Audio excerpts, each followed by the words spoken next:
Hey, you don't look confident, Bo. You don't look confident when you're doing that. You don't look confident. Are you ready for the best Kansas City Chiefs insight? Welcome to the Four Guys in a Bar, sponsored by ChiefsBlitz.com, presented by UnderdogFantasy.com. Here's your Chiefs Blitz host, Dick Athen, with Lou Montagna, Andre Tillman, and Hense He got Todd. the winning Super Bowl touchdown. Okay, got a catch. Anybody could have made that catch. The Kansas City Chiefs select Josh Simmons, offensive tackle, Ohio State. You did it, man. Congratulations. Congratulations. Guys, y'all got it. Comment. Guys, y'all. I don't know what the trade details are. Hold on. Woo! They got Woo! Worthy. Xavier Worthy. Isn't that crazy? It's been 11 months since the Chiefs won the Super Bowl, and we're it's gone by so fast. Oh, it's time to piss straight off. Pull up a picture of 81. Let's do it. Let's do it. Here we go. Here we go. Rashad Smith. Rashad Smith. There it is. Oh! The Chiefs have done their perfect draft. Trey's gone. I don't know where he's gone. Yo, welcome to the show. It's a Chiefs Blitz night. Breaking down the plays, keeping everything tight. From Mahomes to the defense, we can be the scoop. Real talk, real stats, we the ultimate truth. All righty, welcome to the next edition of the Chiefs Blitz Podcast. I'm your host, Nick Athen, along with Mr. Hense Todd, Mr. Lou Montagna, and making his debut, Mr. Harold Kuntz of Fox 4. Welcome, Go, Harold. We all survived today. So, Harold, big welcome out to you. Thanks for agreeing to join the crew in the show, and we're looking forward to your banter today. I don't know about top tier banter, but I'll give you some banter. I can do my best. But nice to meet you guys. Sounds good. It's good to have you here. All right, before we get started on the show and we talk about the aftermath of that stupid loss by the Chiefs over the Broncos, I'm still not over it, and it's Monday. Let's talk about our sponsor, Underdog Fantasy. That's right. You can play 5 and get $100 in bonus entries. Got to make sure you play it eligible in your state. You can win it to 1,000 times your money. Just play the pick'em game, higher or lower, your favorite NFL players. What's better than winning money on sports? As everybody knows around here, we got a little contest here. For those that sign up for the Underdog Fantasy, just hit the QR code. We're giving away, if we hit 100 new subscribers between now and the end of the season, from my personal collection, a signed football from Johnny Robinson, Bobby Bell, Emma Thomas, Len Dawson, and Willie Lanier. Free case, free shipping, and another $100 prize. All you got to do is sign up, set up your account, deposit, play one game. That's all it takes to be eligible. It's pretty simple around here. So we appreciate Underdog for being a great sponsor for us for the past 11 months now. So it's been a great situation. But again, if you're going to play a sports game, this is the one to play. But that said, we want to thank everybody for joining in. King Sinclair, everybody that's joining in. I know the X Spaces was a little hot yesterday. A lot of people was, on the, with the pitchforks out yesterday. So yes, man, we want to thank everybody for keen to join in. If you live, if you're watching us from X, thank you for joining in. Also on Facebook as well. So thank you guys for joining in, and let's get into the. You was at the press conference, so I was gonna pull up his quote. Well, go ahead. What you get for the what was at the press conference? Patrick Mahomes said last night, Harold.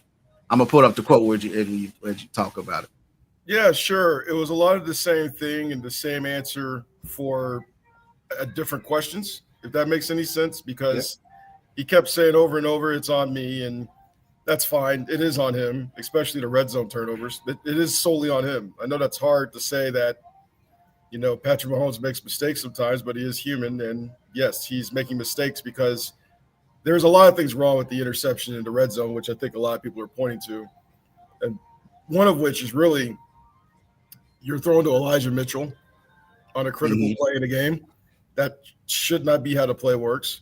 2, you're rolling out, and I know you're under pressure, and Denver's going to give you pressure. But, you didn't see the guy right 15 yards in front of you that, is an athlete that can leap up and probably snag the ball. So there's a lot that went wrong in that play. And that's why Patrick Mahomes was just saying it's on me, basically. And they know the situation. They know the situation's dire. I mean, let's look at the playoff chase right now. They're ninth. They're not even eighth. They're ninth. They're losing a tiebreaker with Houston right now. And Baltimore's creeping up, even though they have the tiebreaker over Baltimore. 2 games behind Jacksonville, essentially, they lost to them. And they don't have a replay game like they do against the Chargers. So, yes, when they say it's all on me right now, we've got to find a way. We got to look forward. What else are they going to say right now? That's kind of that way press conferences work. They're only going to say. One thing I wanted to ask you, Harold, was because we hear that a lot, right? Yeah. And it's time and time and time. I mean, even when they were winning game, whatever, you'd always hear that. Mm-hmm. I know it's a tough position to be in, but maybe take us through kind of like your eyes and kind of the process you go through when you want to ask a question, because I would ask, well, why isn't it fixed yet? Because it just seems like we hear the same thing every time. Well, one of the things you want to do follow up on is, he said, one of their consistency is another word that they bring up a lot. Yeah. And you're like, okay, well, show me consistency. Why haven't I seen consistency? The only thing consistent is they've won as many games as they've lost. That's consistent. But there's other things that are consistent too. Red zone mistakes. Those are consistent. 1 score lost games. 0-5. That's consistent. I would say 0-5 is about as consistent as you can be right now in terms of that, which last year they were very consistent just on the opposite side of it when they were 11-0 at one point. So there's things you just have to correct them when you're asking the question to answer your question. Right, I mean, you just have to straight up say it. I mean, I asked Chris Jones last week, like, I'm trying to find a way to ask him a question where, like, hey, everybody thinks you're, not great right now. But you can't say it like that. Right. But I'd rather do it because I'm face to face. Let's get it in the open. But at the same time, I'm just saying, hey, you're evaluating yourself. You're talking about self-scouting. Mm-hmm. So what have you self-scouted about yourself? It's not exactly saying, hey, you've stunk so far. And he came back and asked me, like, well, how do you think I've done? Of course, I'm not expecting him to ask a question back, even though I probably should have. But he basically says, hey, how do you think I've done it? I'm like, well, I mean, honestly, I think you did all right. I mean, because he's getting double teamed every game. So for being double teamed every game, I think you're all right. But I'm sure there's a lot that you want to improve upon, and that would be effort. And I think we saw effort from Chris Jones in the Denver game. In fact, I think he was the best defensive player in the field by far. The only problem is he can't do that all game long, and he got exhausted. Right. Yeah, I want to follow up on that point because I think a lot has been said about Chris Jones, and he took the time off. I agree with you 1,000%. That's the best game he's played this year. By far.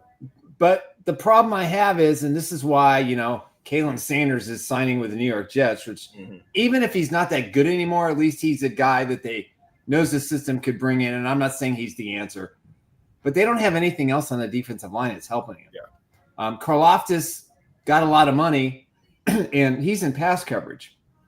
On a key third down, he is on pass coverage. He's not getting to the quarterback.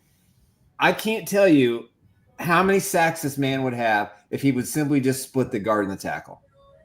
He'd have 4 or 5 or 6 easily, but he constantly has the same move.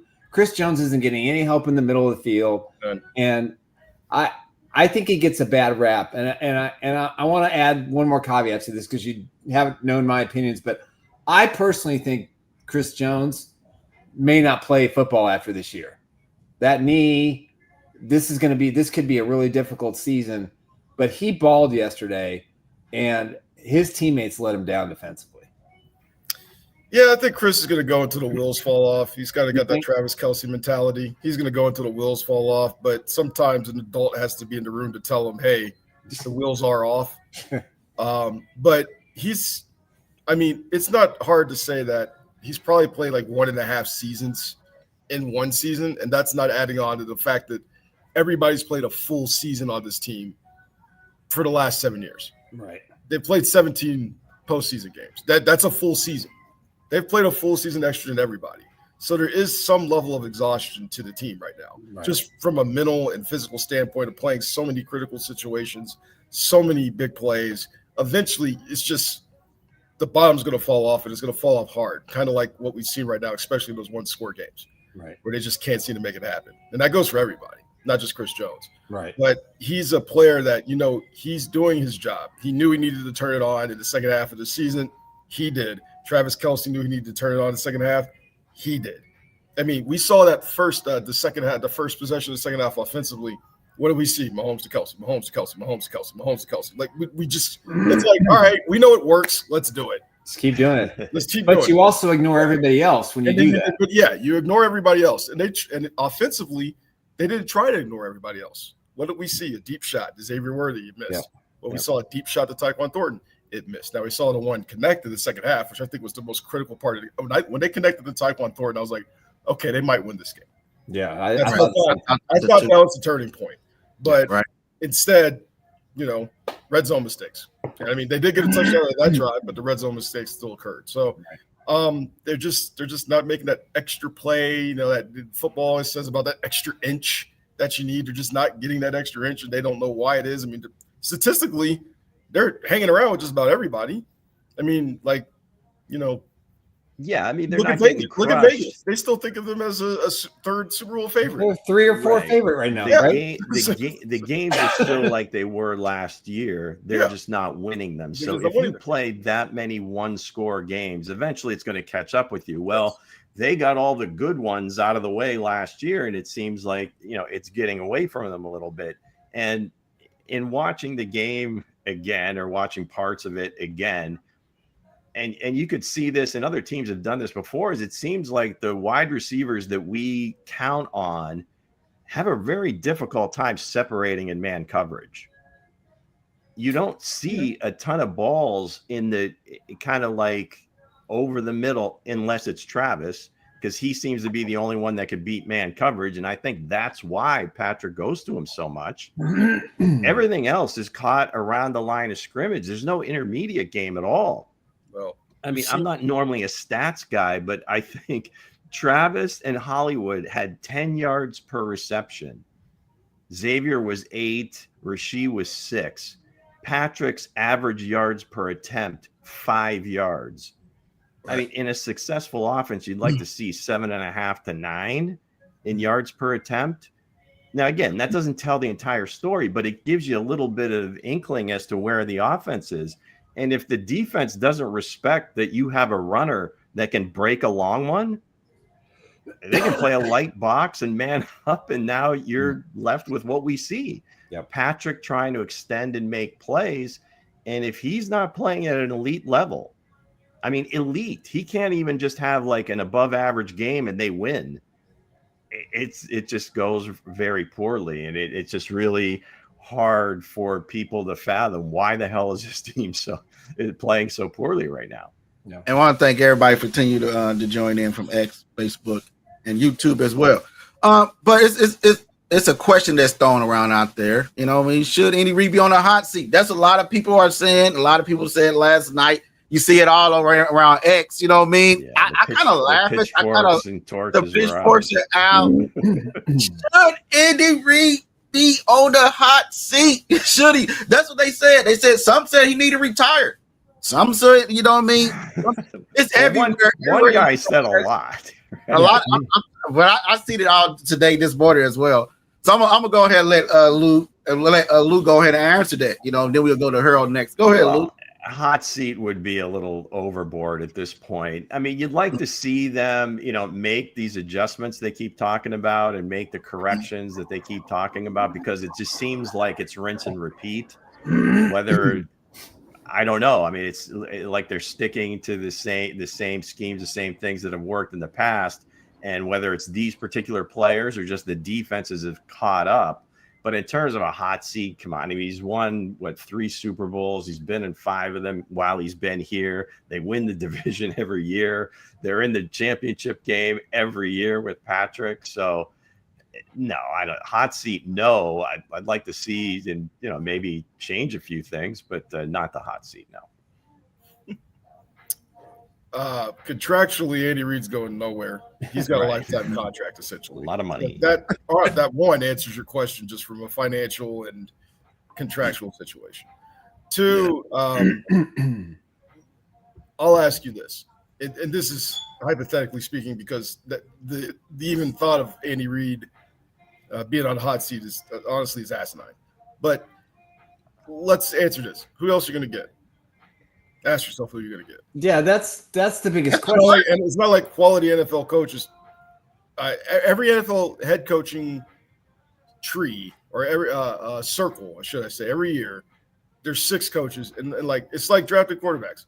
1 out of every 6 is actually going to end up being good, and then you don't know about the longevity of that. So, yeah, where are you going to get like?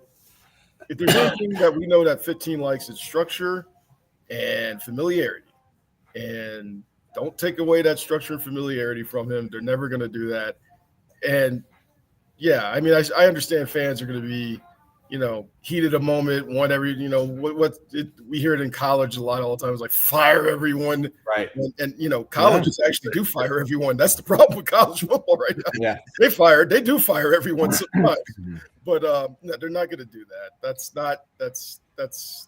I can't believe that's even a possibility being thrown around. I mean, I enjoy the fans, but Harold, the question is, should he be? No. Forget the money and anything like that. Should he be on the hot seat? 0% should. No, absolutely. Yeah. We all get mad. We all get mad and we get upset after these losses, and this season in particular. Because, listen, I think this is the best offensive line that Andy's had in Kansas City. It's the best group of wide receivers. He's still got an all-pro tight end.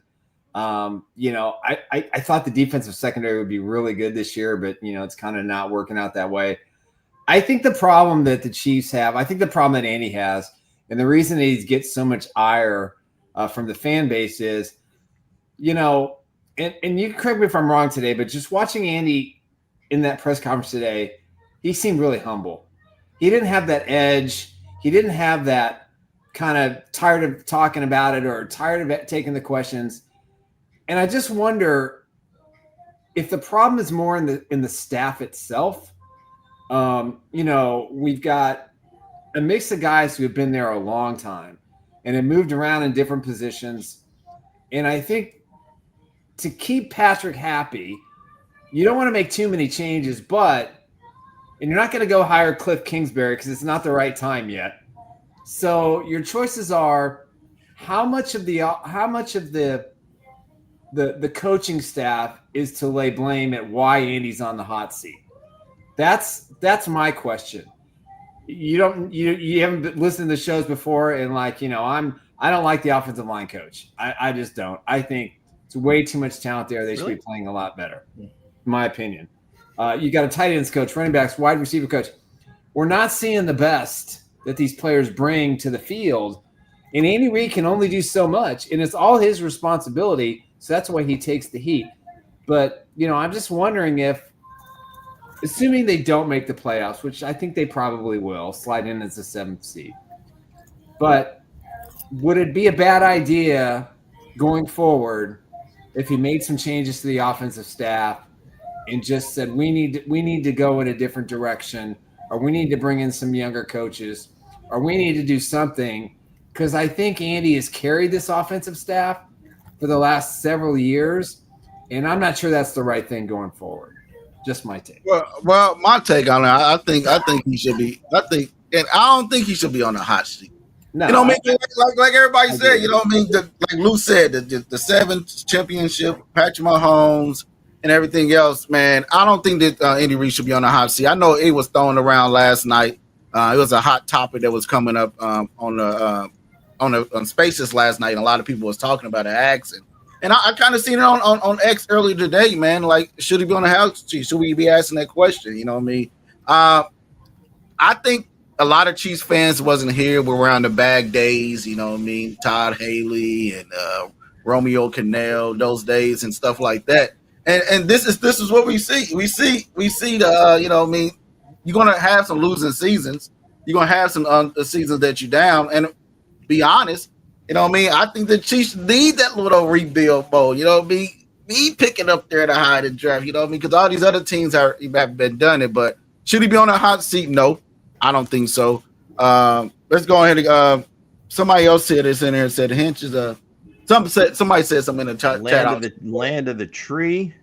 They don't know the struggles. No, they don't.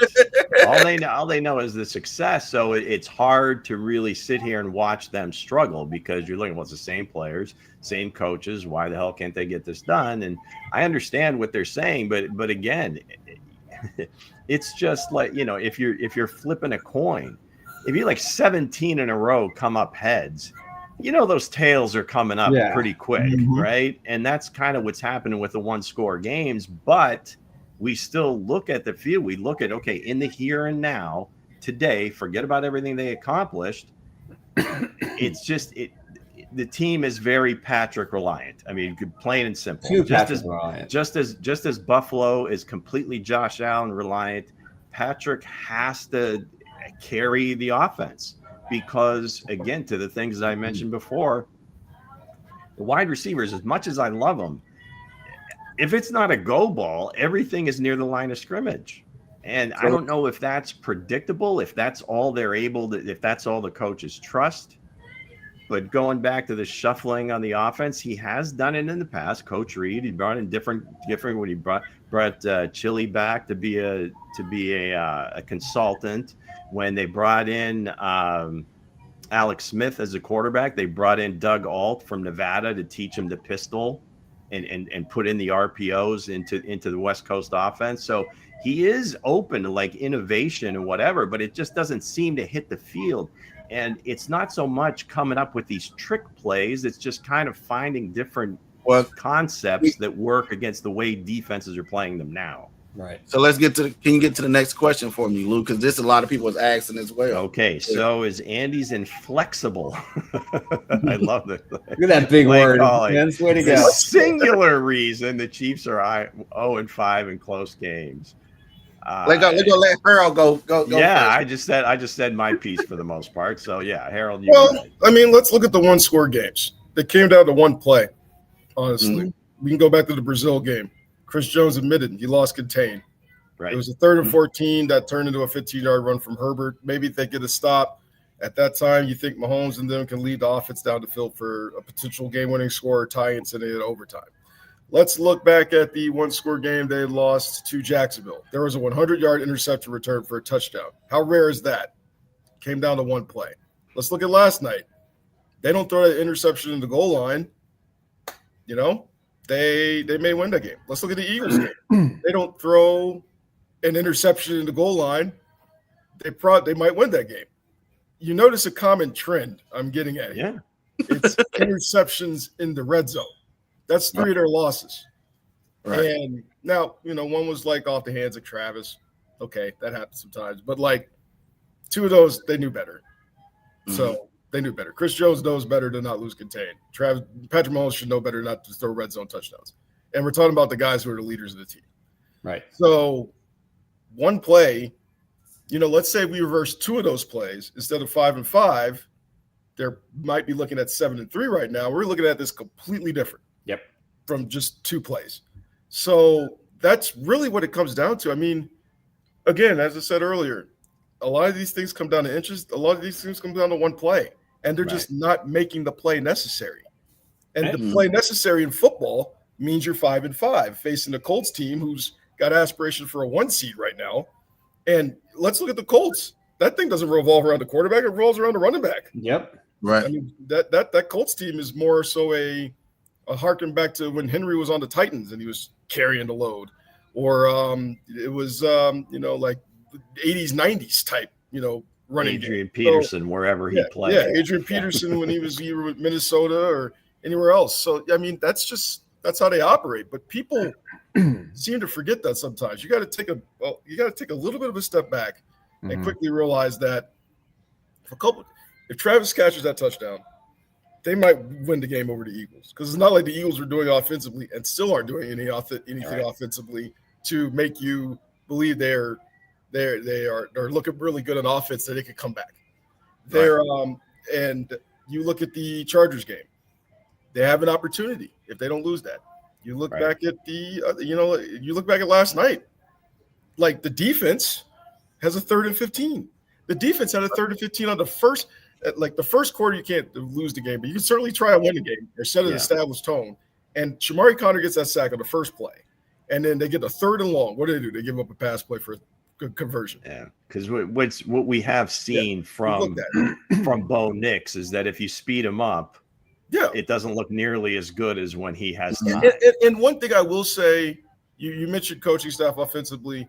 I was a little bit taken aback to see Steve Spagnuolo in that situation show the blitz, 6 guys up on the line, and all of a sudden back them off and hope can coverage. Because I guess in coverage, I guess he's thinking, well, in coverage, we should be able to get a stop at 3rd and 15. Yep. But instead, Franklin's open. So so it's just not to mention the false start. And the penalties. Well, the penalties. I mean, the penalties. You should never have that many penalties coming off a bye week. Is it too much? Is it too much trust in certain guys? Then in situations. But you rattled off a bunch of Patrick's interceptions. He hasn't thrown many more than that. So it seems like when he has thrown the picks, they have been in very critical spots. And Lou, I'll go back. And Lou, I'll go back to what you were saying earlier about just how the offense and the operation of it.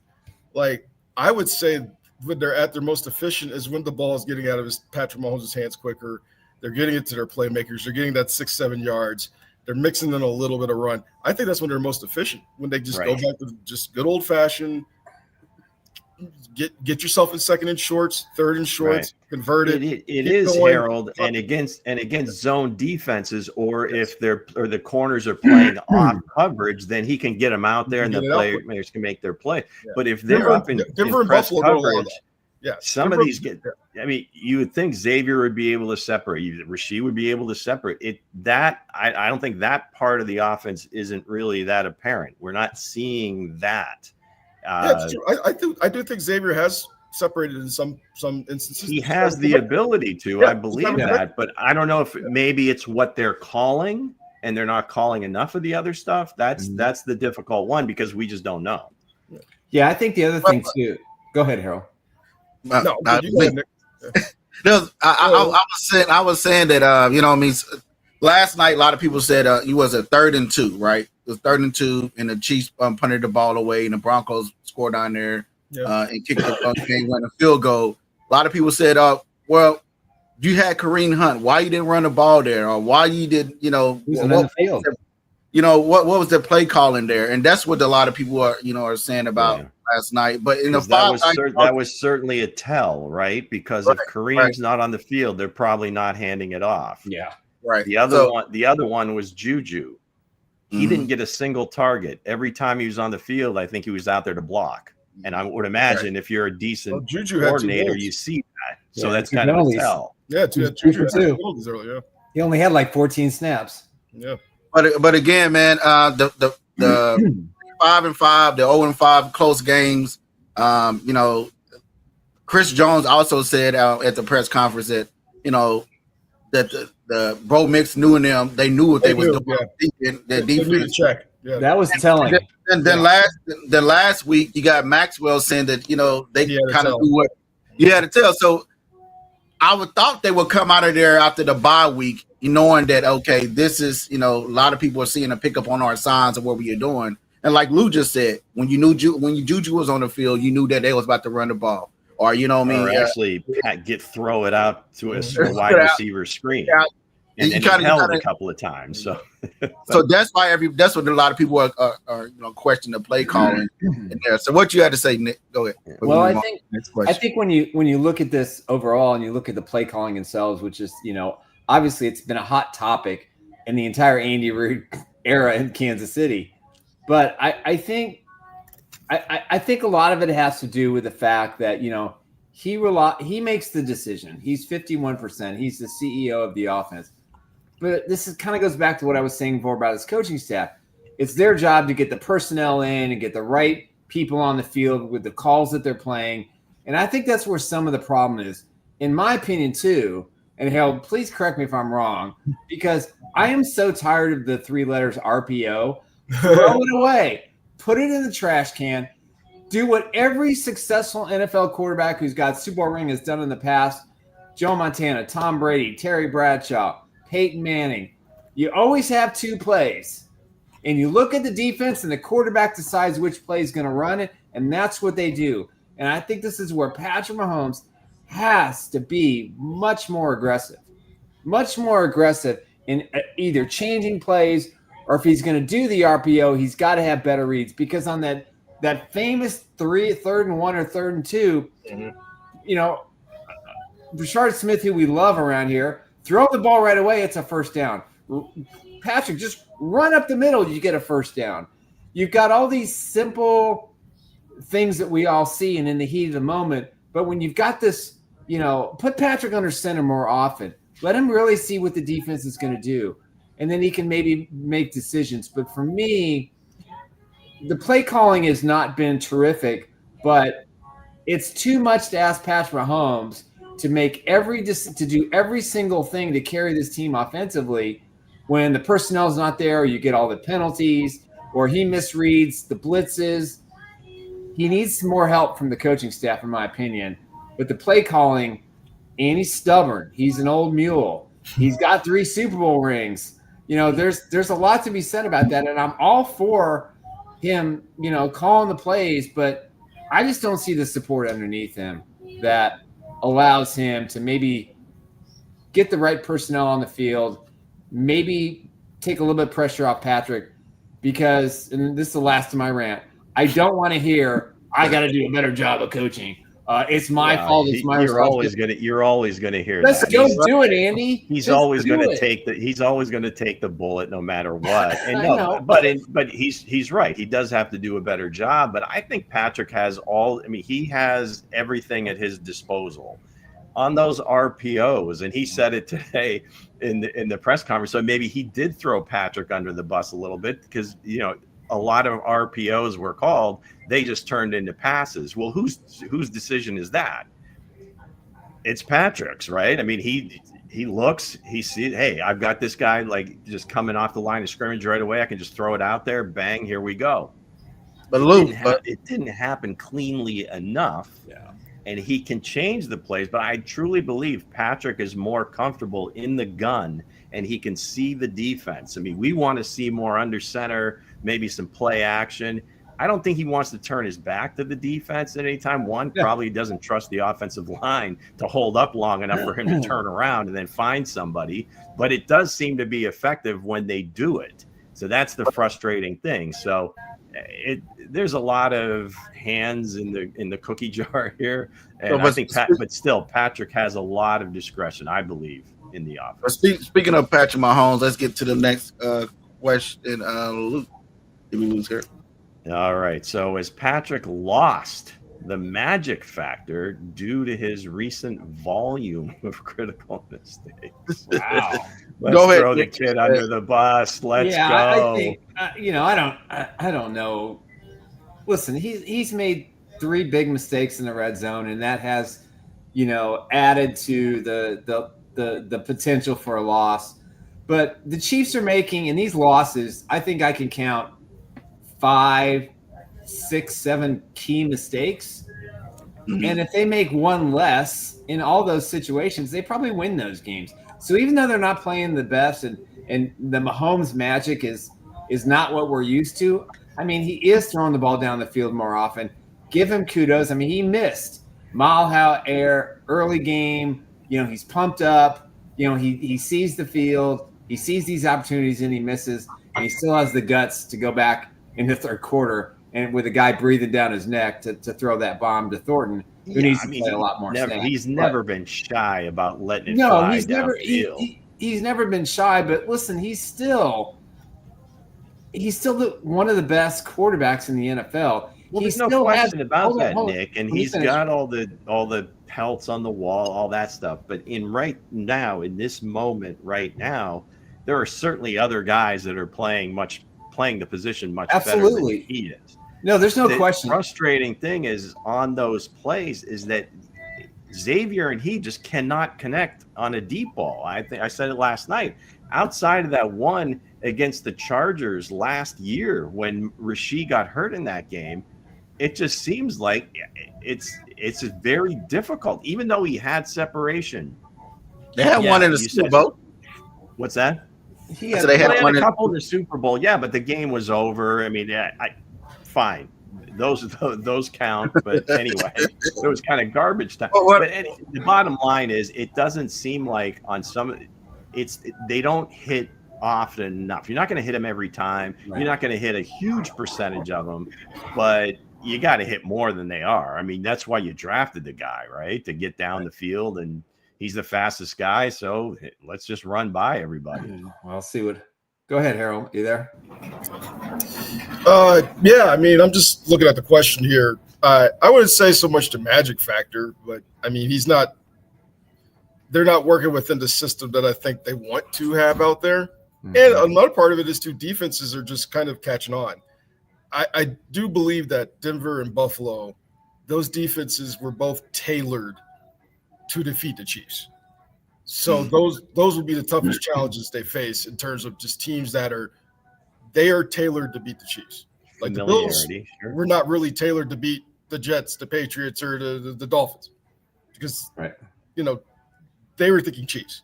And of course, every team in the AFC West is going to play the Chiefs, away because they study them more.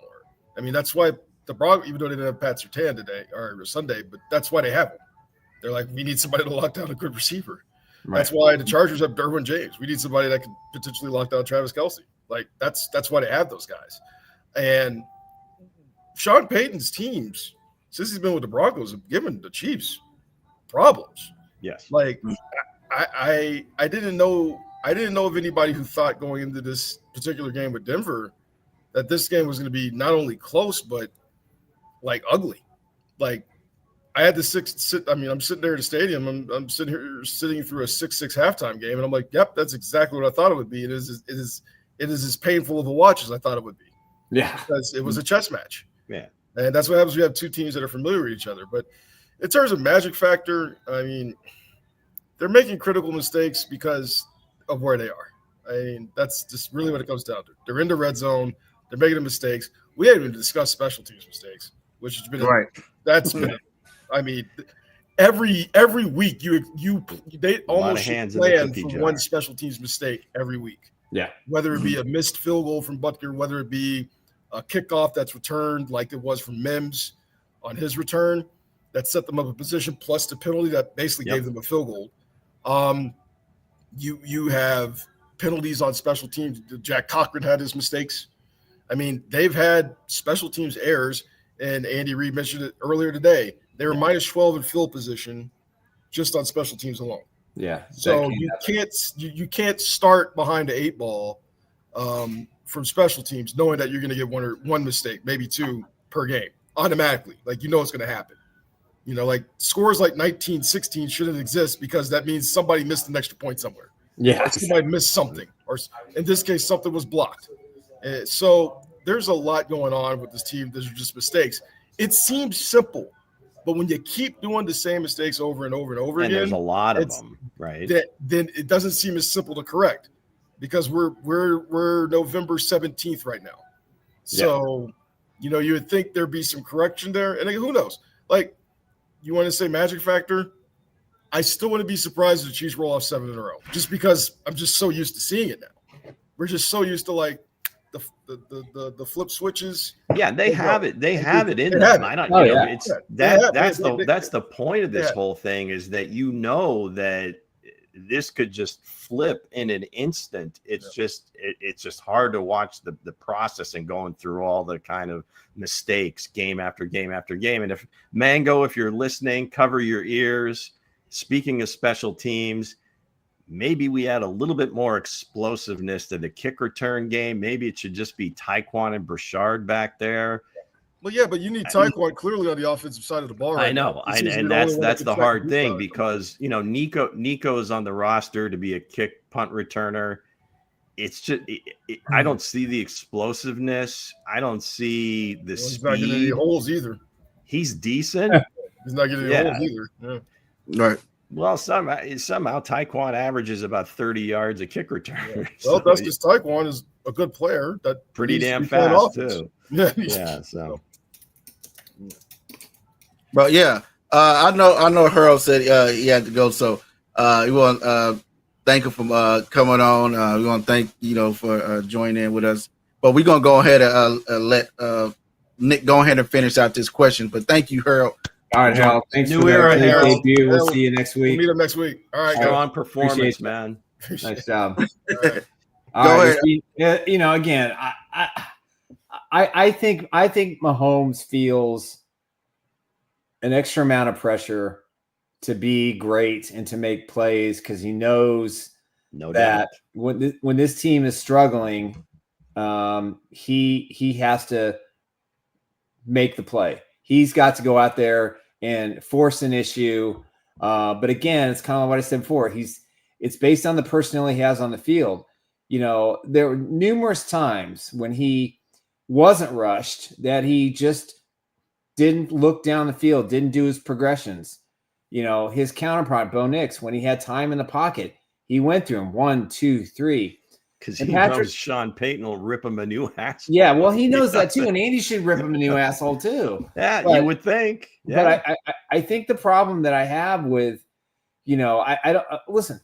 Patrick Mahomes, he saved this franchise. Okay, he brought back championship. He gave us all hope, no doubt, and he delivered every single one of these things that we thought he could do. And now, it's not his age that he's 30. It's just. I think this team's entire execution of the regular season is flawed. Don't do too much. Don't show too much because you want to save it for the postseason. That philosophy has to get thrown out the window the last. I don't even know if that is the philosophy, but, Nick. I have a question for you. Yeah, Doesn't it seem like whenever they make a big play, it's Patrick buying time, and it's not the play that was designed. It was something that he just hits that's on his own. And also to your point, yeah, he does feel the pressure. He does feel like I have to make this play because ain't nobody else stepping up outside of Travis. And if Travis isn't on the field or he isn't open, well, who am I going to? I don't think his intention at all on that play that he throws the interception was I'm throwing this ball to Elijah Mitchell. He just happened to be in his sight and he threw a bad pass because, his whole momentum was going towards the sideline. And we've seen him make that throw 100 times. So, but I'm just saying it seems like the huge plays have always been kind of off schedule, off script. Tyreek's down there somewhere. Let it fly. And Tyreek, to his credit, it was an amazing tracker of the football. And no matter where it was thrown, somehow he would get himself there. So that's kind of where I saw it. Yeah, and I agree with you too, because I don't know. They have talent. I mean, Rashee Rice wasn't getting open in the second half. Xavier Worthy kind of disappeared in the second half.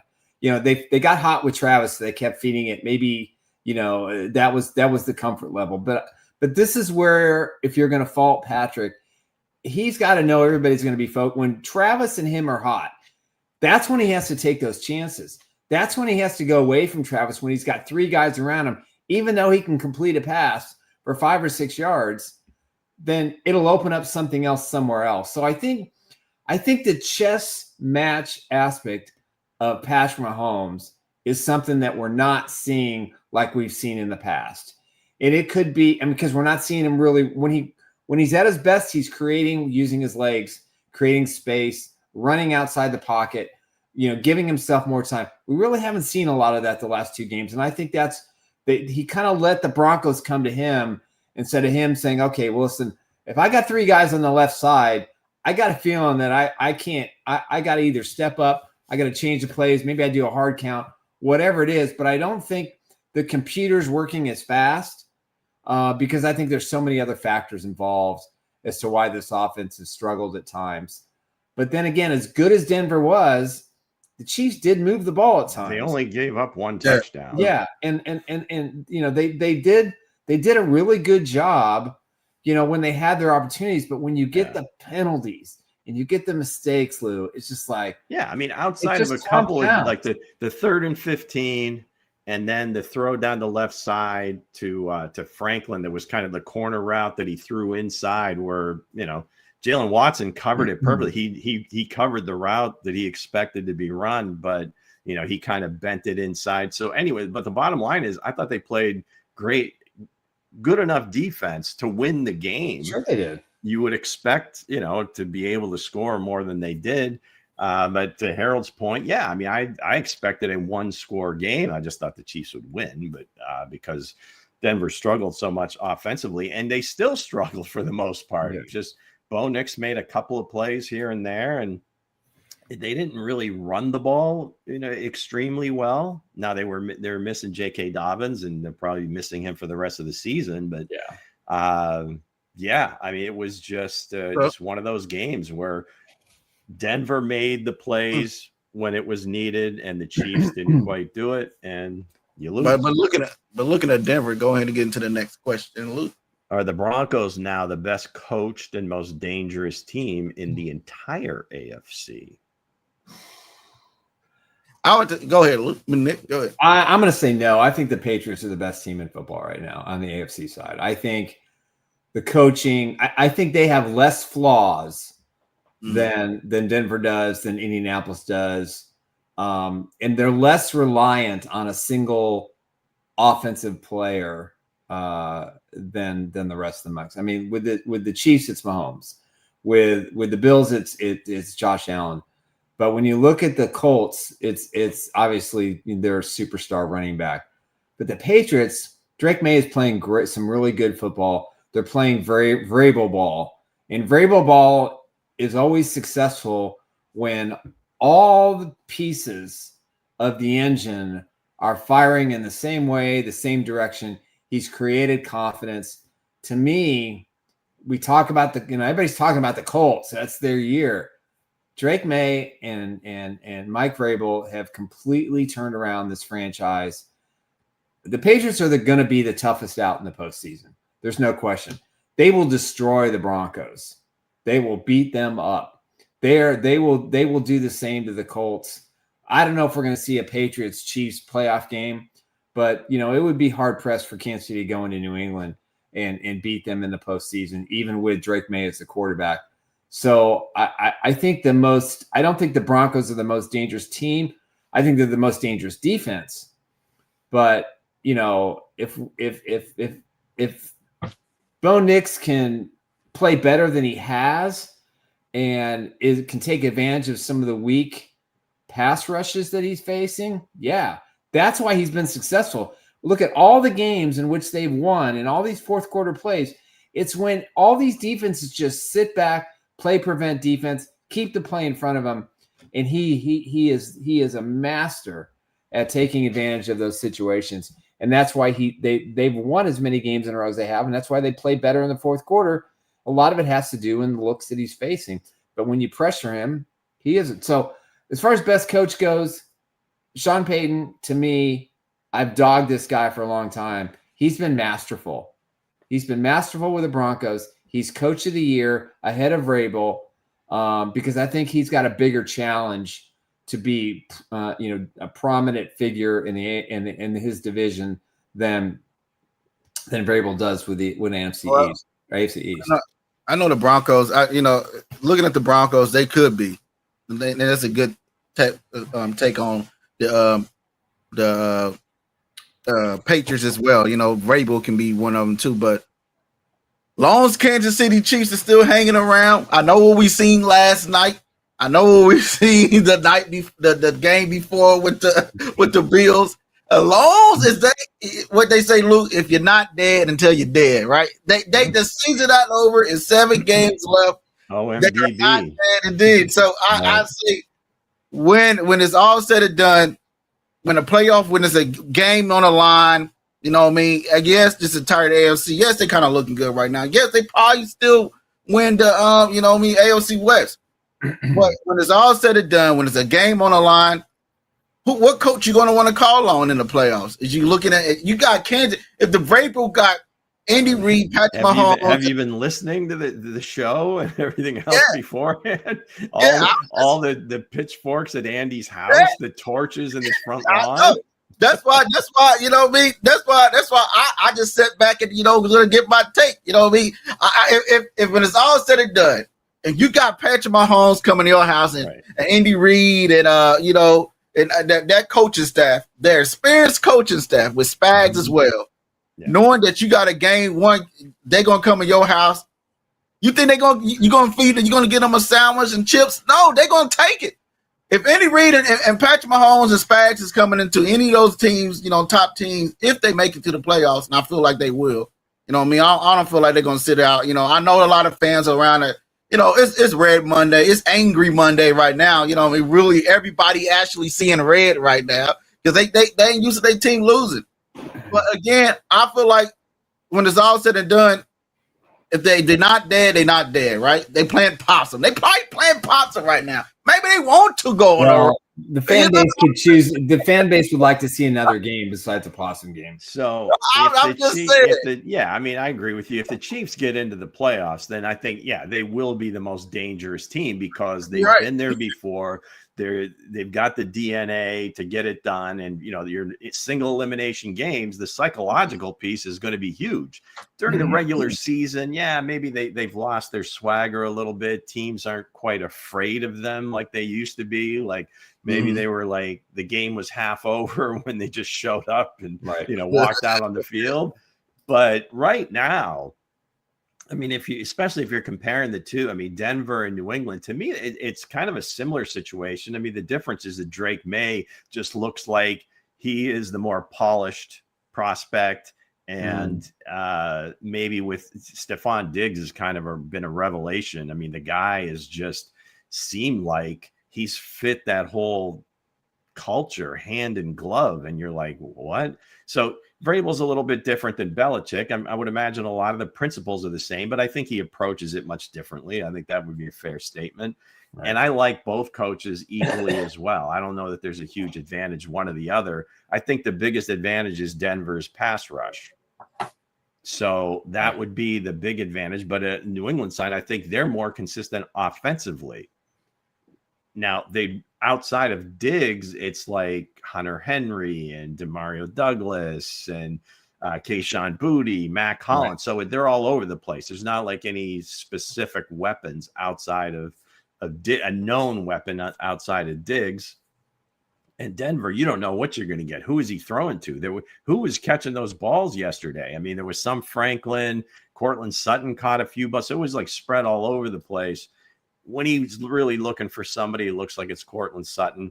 But the most dangerous, I think, right now is probably the Patriots because I think they just have confidence on both sides of the ball, where I think Denver's still a little shaky on their offense. Right.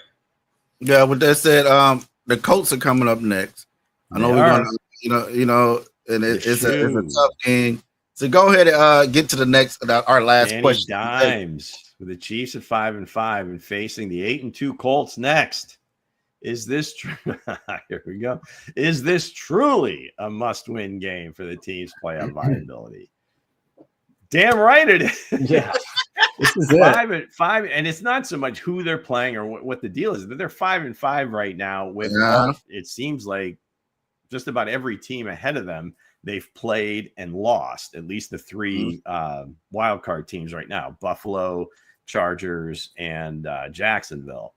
I don't know if Jacksonville is going to win many more games, but they're getting it done. So you still got to contend with them. Not playing them again, so you got to get ahead of them. You're playing the Chargers again, so that bodes well. Jacksonville took them completely apart yesterday.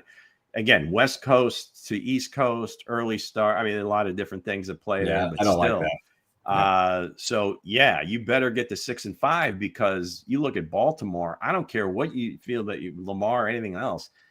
They got like the Bengals twice, the Jets. I mean, they've got 4 games that are they really have to trip over themselves to lose any of their next 4 games. Yeah. So sure. I believe that this could be do or die. I mean, for sure. Now, this past game was close, but with the way things shook out and the fact that they still have to play the Chargers again, they win this game, that gives them a breathing chance. They're still alive. Yeah, there's no question. They must win this game. I mean, they have to go all out. I mean, they didn't have the right mentality against Denver, but they better have the right mentality against the Colts. Especially at home, too. Yeah, I think they'll play better because they're going to be at home. The Colts haven't played in quite. Pittsburgh was a pretty close second to Kansas City as far as environment goes on the road, and they didn't play well. And of course, then they make the big trade to get Sauce Gardner, and he paid dividends in their first game. So I think in Germany they went to overtime with Atlanta, which that kind of and you don't know, but for me, they must win this game, and then they get Dallas in a short week, and let's just hope that they play in a short week like they have in the past. Then they have a little time off to get ready for, I think, the Chargers. Then they play the Texans at home. So this is the stretch. The next 4 games, if they go 4-0, then got Thanksgiving Day, Cowboys. Yeah, I'm saying that. But I'm saying if you look at the next 4 games, they're all winnable games. They're going to be favored in every single one of them. 3 of them against teams ahead of you, and 3 teams ahead of you. Thing. It doesn't mean if you win those games, you're going to catch them. But I think a hell of a lot better chance winning. Yeah, for sure. If the Chiefs finish second in the division, they'll make the playoffs. They have to just basically assault at the Chargers, and they got to keep the Ravens off of it a little bit, because I don't think the Bills, based on their schedule. I mean, the Bills looked really good yesterday, and But again, Josh has to play at like that Superman level. Yeah. I mean, you're talking history that he's now has 2 out of 3 games in NFL history of 3 TD passes and 3 touchdown runs in the same game. He has 2 of them. The other one was Otto Graham in the 50s. So, I know. Can you imagine but the thing is, it was still a tight game. He had to play like that. Yeah, so that's what I'm saying. Patrick, he doesn't have to go superhuman like that. I think the Chiefs' defense is better than Buffalo's, but it's on him. It's on Patrick, and I think he does feel it at times, even though he doesn't show it. But I think sometimes his actions during games where I got to make this play, and it kind of hinders him from making that play. I think it's all their games, like Lou said, is a must win. Yesterday was a must win for me. It should have been a win. Man, and going in at home against Indianapolis, then you got the Cowboys on the road on Thanksgiving, a short week for the Kansas City Chiefs as well. I just hope they come out repaired, because if they lose Sunday, then the fixed forks are really very, it's over. They lose Sunday, the season's over. The forks are violent. Oh my God. They'll be a Coach Reed's house.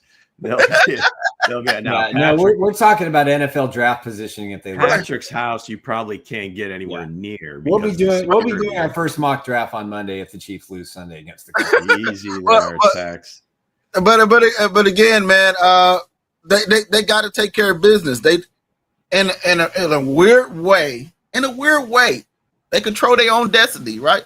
They control their own destiny, and they win 7 in a row. They're going to be in the playoffs. Yeah, they win 7 in a row, and that means they will have beat Houston, right? So they'll have at least 6 losses, right? They've got the tiebreaker with Baltimore. Yep. Right. But they probably have the easiest finishing schedule just because of how bad Cincinnati is. And it's just, they got the Jets. Then the Chiefs got then they got the Broncos again on Christmas Day. Right. They can hand them a Christmas gift. You know what I mean? Exactly. Hey, so it can be a change of guard. So and then you got the Titans. That I feel like when it could be a slip up trade. Then you got to play that regular season, that last game against the Raiders. Ain't no way you sitting out and Western starters. No. You got to play that last game. So it all relies on Sunday, and Sunday is a must win to see if you're going to get in the playoffs.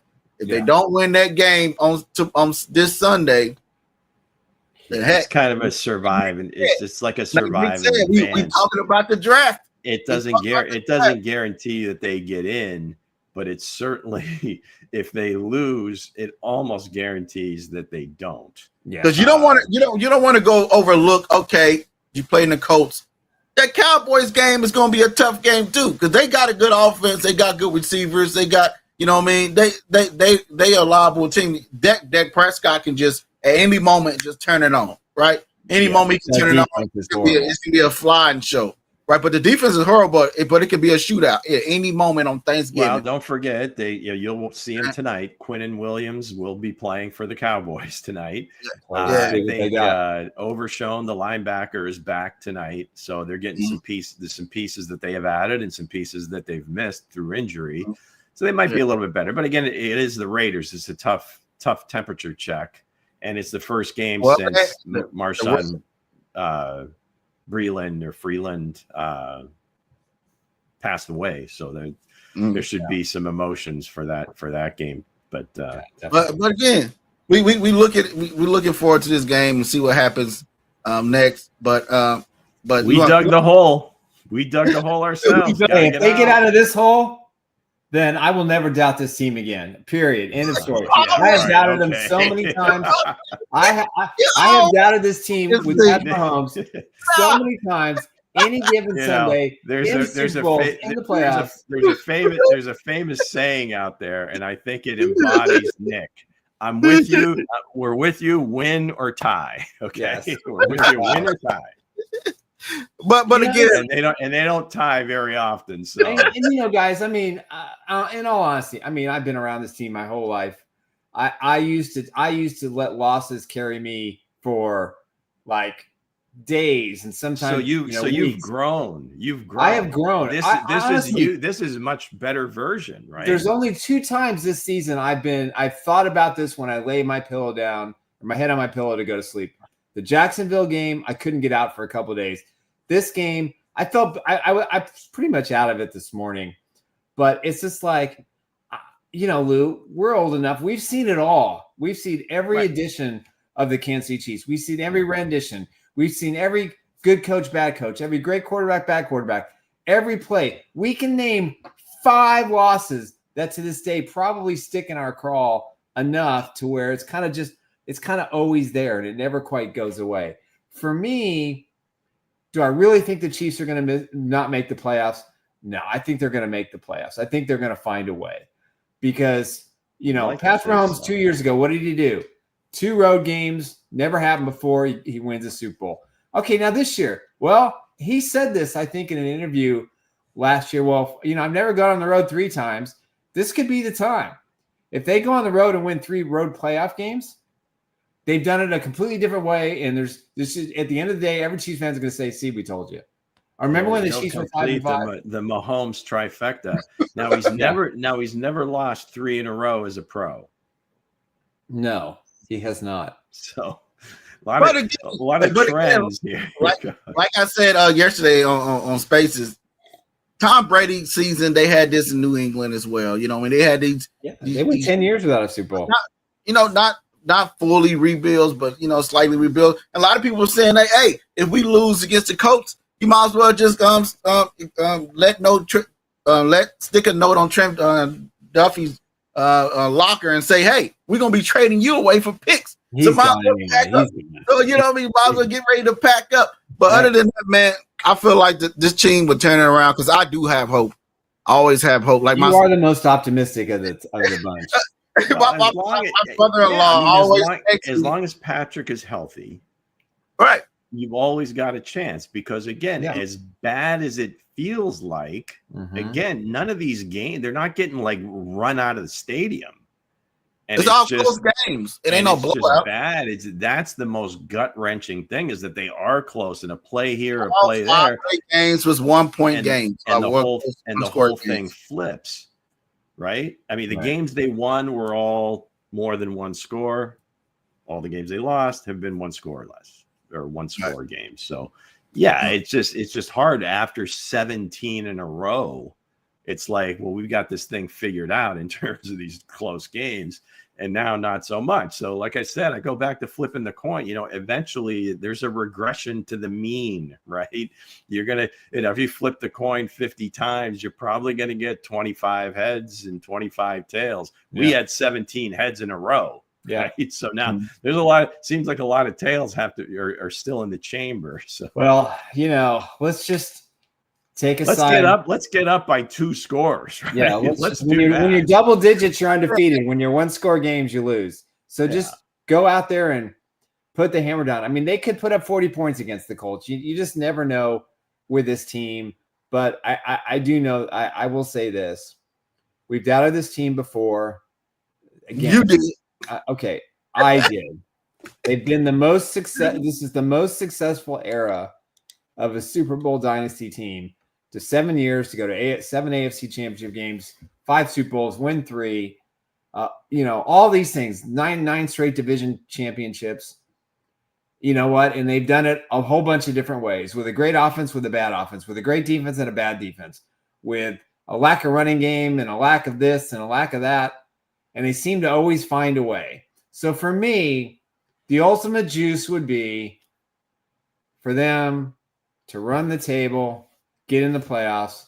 They'll go from the 4th best chance to win a Super Bowl to the 1st or the 2nd, if that happens, because they're going to go scorched earth in the playoffs. If they take the scorched earth mentality going forward, they'll be fine.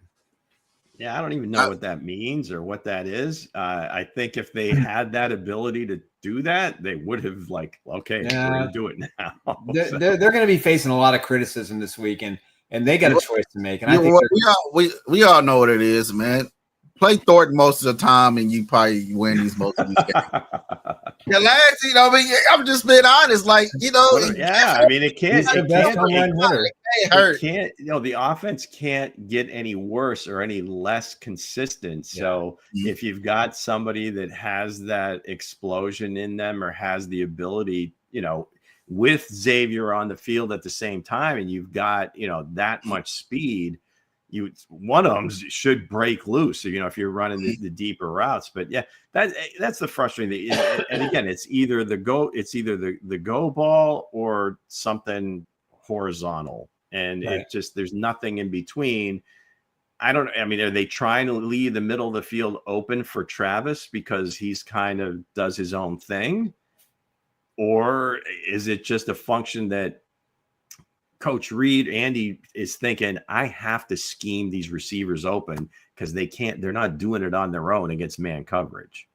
Yeah, that's a question I would like to I went back to watch the all 22 film, and Thornton is open, man. Like that blitz sack that he got, Thornton was open, going like this, going on. He didn't see it. You know what I mean? I'm like, okay. You got to give this man more the shots, man. He's out here catching balls down the field that, I didn't see Rashee Rice was, even though I love Rashee Rice, that was his worst game I've seen him play. Yeah, that was his worst game. His worst game I've just seen him play. Yeah, he looked a little out of it, sitting on the bench on the sideline, just almost like he was meditating, which I guess is fine. AJ Brown reads books. I don't know. Frank the Greek in the house. Hey, Frank. What's up, buddy? How are you, man? With that said, we want to thank everybody for joining in. Thank you, her, for joining in as well. So he will be back on Monday, giving his more of a Chiefs take. He was out of town today, so excuse the sound in the back rooms. He was in Denver, right? Yeah. So he wasn't at home. So with that said, guys, hey, don't forget to hit the subscribe button. Here on Chiefs Blitz, where we're going to bring you all the latest news on the Kansas City Chiefs. Hey, and still hang in there. It's still Chiefs for life, baby. You see me, I'm not stopped wearing my hoodies. Plenty of games left. Games to play. And no matter what, Chief Who will be here Wednesday. Ooh.